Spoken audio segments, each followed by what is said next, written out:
Hi friends, எல்லாரும் எப்படி இருக்கீங்க? இன்னைக்கு நம்ம செய்ய போகிறது குயிக்கான ஒரு ரெசிபின்னு சொல்லலாங்க. ஏன்னா சீக்கிரம் செஞ்சு முடிச்சிடலாம், ஆனால் சூப்பர் டேஸ்ட்டாக இருக்கும். அது என்னன்னு பார்த்துக்கிட்டிங்கன்னா, இன்னைக்கு நம்ம நாட்டுக்கோழி வறுவல் தான் பார்க்க போகிறோம். அதுக்கு என்னென்ன தேவையான பொருளுங்கிறத பார்த்துடலாம் வாங்க. இது வரைக்கும் நம்ம சேனலை சப்ஸ்கிரைப் பண்ணாதவங்க சப்ஸ்கிரைப் பண்ணிடுங்க, கூடவே அந்த பெல் ஐக்கானையும் கிளிக் பண்ணிடுங்க. வாங்க இப்போ வீடியோக்குள்ள போகலாம். நாட்டுக்கோழி வறுவலுக்கு தேவையான பொருள்லாம் என்னென்னு பார்த்துடலாம். அதுக்கு 1/4 கிலோ நாட்டுக்கோழியை வந்து சுத்தம் பண்ணி எடுத்து வச்சிருக்கேன். கடலெண்ணெய் ஒரு 3 டேபிள் ஸ்பூன் கடலெண்ணெய். அதுக்கப்புறம் சிக்கன் 65 பொடி எடுத்து வச்சிருக்கேன் 2 டேபிள் ஸ்பூன். வரமிளகா 5 வரமிளகா எடுத்து வச்சிருக்கேன். கருவேப்பிள்ளை. இந்த பொடி பார்த்துக்கிட்டிங்கன்னா சோம்பும் மிளகும் நுணுக்கின பொடி. அதாவது ஒரு ட்ரையான பேனில் வந்து சோம்பையும் மிளகையும் நல்லா வறுத்துட்டு மிக்சியில் போட்டு அரைச்சி எடுத்துக்கோங்க. தேவையான அளவு உப்பு. இப்போ இந்த பொருள் எல்லாம் பயன்படுத்தி நம்ம நாட்டுக்கோழி வறுவல் எப்படி செய்யறதுங்கிறத பார்க்கலாம். இப்போ அடுப்பை பற்ற வச்சுட்டு பேன் எடுத்து வச்சிருக்கேன். பேன் ஹீட் ஆனோன்னு கடலை எண்ணெய் ஊற்றிட வேண்டியதான்.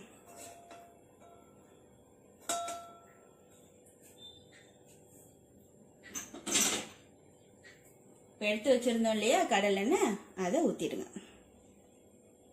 இப்போ வந்து நான் 3 டேபிள் ஸ்பூன் கடலெண்ணெய் ஊற்றுறேன். எண்ணெய் நல்லா காஞ்சோன்னு வரமிளகாயை ஆட் பண்ணிடலாம். இது ரொம்ப நல்லா இருக்கும். இது வந்து நாட்டுக்கோழியில் மட்டும் இல்லை, பிராய்லர் கோழியில் கூட செய்யலாம், அதுவும் நல்லா தான் இருக்கும். இப்போ எண்ணெய் ஓரளவுக்கு நல்லா காஞ்சிருச்சு, வரமிளகாயை ஆட் பண்ணிடலாம்.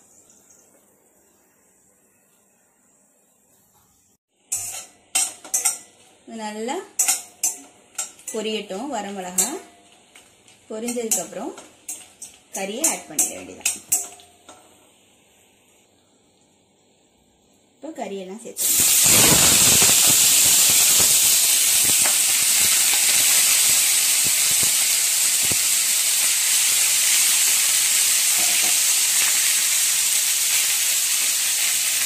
கறியை சேர்த்துட்டு நல்லா கிளறி வைக்கணும். இப்போ வந்து கறியை போட்டு நல்லா பரட்டி விட்டுருங்க. ஃபுல்லாக இந்த எண்ணெயிலே நல்லா இது வந்து வதங்கட்டும்.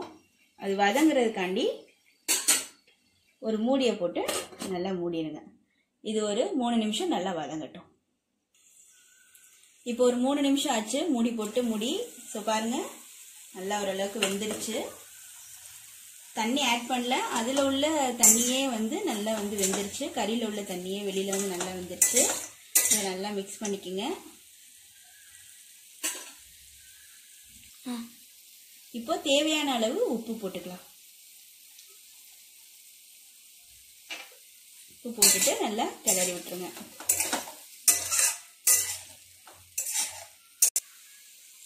இப்போ வந்து இந்த சிக்கன் 65 பொடி எடுத்து வச்சிருந்தோம் இல்லையா, அதை சேர்த்துருங்க. அதையும் சேர்த்துட்டு நல்லா கிளறி விட்டுருங்க. நான் முதல் சொன்ன மாதிரி தான், சிக்கன் 65 பொடி வந்து இல்லை அப்படின்னா நீங்கள் வந்து தனி மிளகாத்தூள் சேர்த்துக்கோங்க. நல்லா இது கொஞ்ச நேரம் இந்த மசாலாவோட நல்லா அந்த கறி வேகட்டும். ஸோ ஓப்பன்லேயே கொஞ்ச நேரம் ஒரு 2 நிமிஷம் நல்லா கொதிக்கட்டும். இப்போ நல்லா அந்த சிக்கன் 65 பொடியோட அந்த மசாலா வந்து நல்லா கறி வந்து மசாலாவோட நல்லா வெந்துருச்சு.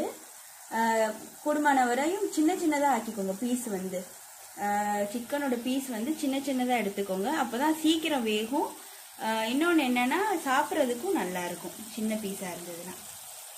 ஸோ கரெக்டான பக்குவத்துக்கு வந்துட்டுருக்கு.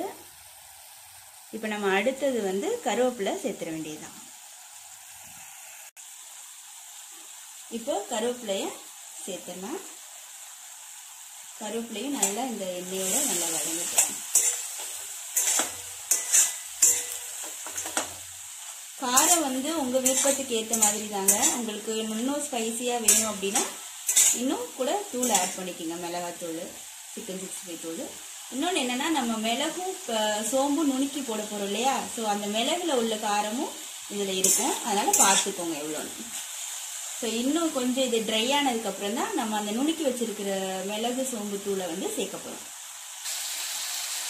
ஒரு 2 நிமிஷம் நல்லா கறி வந்து மசாலாவோட நல்லா வெந்துட்டு இருக்கு. இப்போ இந்த நேரத்தில் நம்ம நுணுக்கி வச்சிருந்தோம் இல்லையா, அந்த பொடிகளை வந்து சேர்க்கணும்.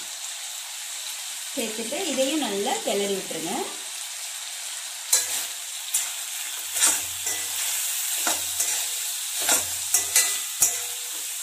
இது சூப்பராக இருக்கும். தயிர் சாதத்துக்கு, ரச சாதத்துக்கு, சாம்பார் சாதத்துக்கு செம்ம ஒரு இதாக இருக்கும், சைடிஷாக இருக்கும். கண்டிப்பாக இதை நீங்கள் ட்ரை பண்ணி பாருங்கள்.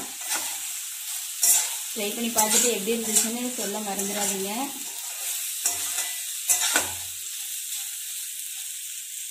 இது இன்னும் ஒரு 2 நிமிஷம் நல்லா அந்த மசாலாவோட மிக்ஸ் ஆகி வரட்டும். ஸோ நம்மளோட நாட்டுக்கோழி வறுவல் வந்து தயாராகிடுச்சு. பாருங்கள் எவ்வளோ சூப்பராக வந்துருச்சுன்னு. இப்போ இதை வந்து சர்விங் பவுலுக்கு மாற்றிட வேண்டியதுதான். இது வந்து சீக்கிரமாக செஞ்சிட்டோம் பார்த்தீங்களா.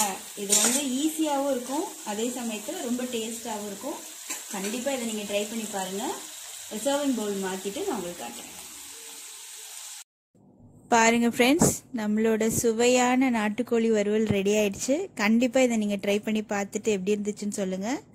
எங்கள் சேனலை லைக் பண்ணுங்கள், ஷேர் பண்ணுங்கள், சப்ஸ்கிரைப் பண்ணுங்கள். தேங்க்யூ.